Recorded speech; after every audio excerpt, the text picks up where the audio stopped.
Hello guys, for today's video, magluluto nga pala ako ngayon ng sinigang na hipon. Binili ko to kanina doon sa taas, naglalako. Bumili lang ako ng halagang 100 dahil syempre kailangan tipid-tipid muna.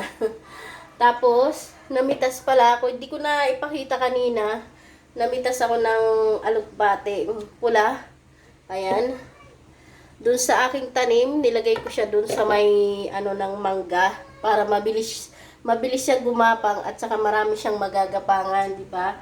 Sa ko nga pala siya tinanim sa naaarawan kasi pag naaarawan yung alukbate, mabilis siyang dumami at tumaba.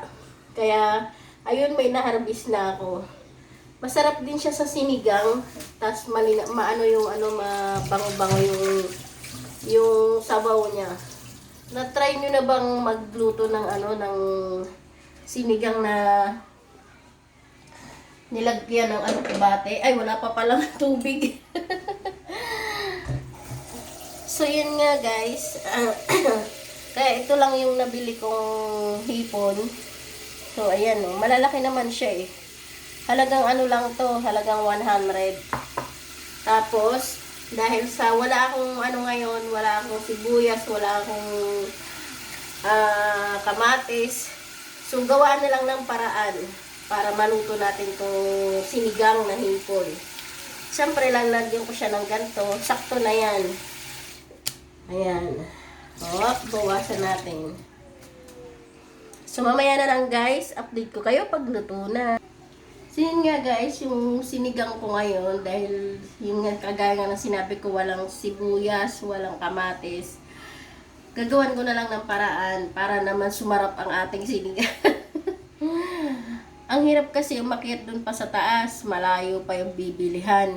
Kaya, ang ilalagay ko lang dito, sinigang mix, tapos, kunting bechin, tsaka asin. So, yun nga guys, kapag nagsisigang pala ako, nilagay ko na yung diba, yung tubig, tapos sasabay ko na yung asin at saka bechin, tapos ilalagay na natin to. Ganun ako magsigang para, kumbaga para lang sa akin ayan, ilalagay na natin yan. Para maluto yung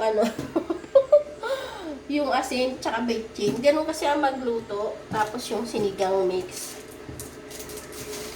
Parang pakiramdam ko kasi kapag hindi ko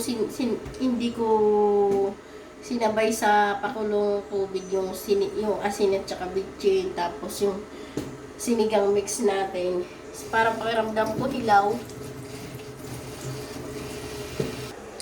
So ito na guys, luto na yung kulo na ang ating pinakulong tubig. Ilalagay na natin tong hipon.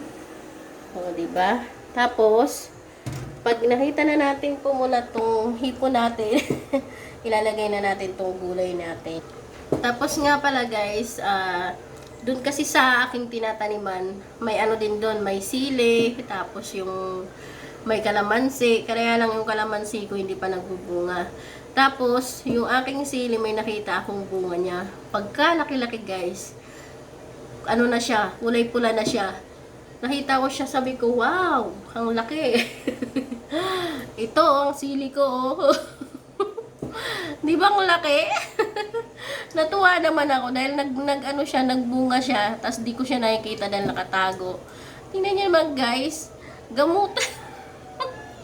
Ang cute ng bunga niya, di ba? Nakakatuwa. So ito na guys, luto na ang ating hipon. Ayan, kumukulo na. At naamoy ko na yung yung aroma niya. Sobrang gutom ko na guys. Tapos ilagay na natin tong dahon ng alukbate. Ayan. Ang sarap kaya nito sa sinigang, tapos mabango siya. Ayan. Tapos yung maliit nating sili, oh, yung cute na cute. Ayan. Tapos pag nilagay natin tong alukbate na to, kailangan kunting kulo lang kasi mabilis siya malabo.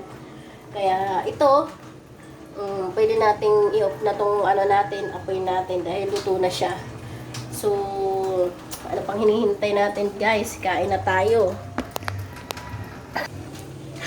Tikman muna natin guys yung aking sinigang na hipon. Ayan o.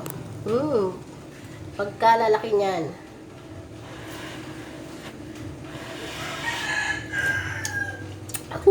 Sarap.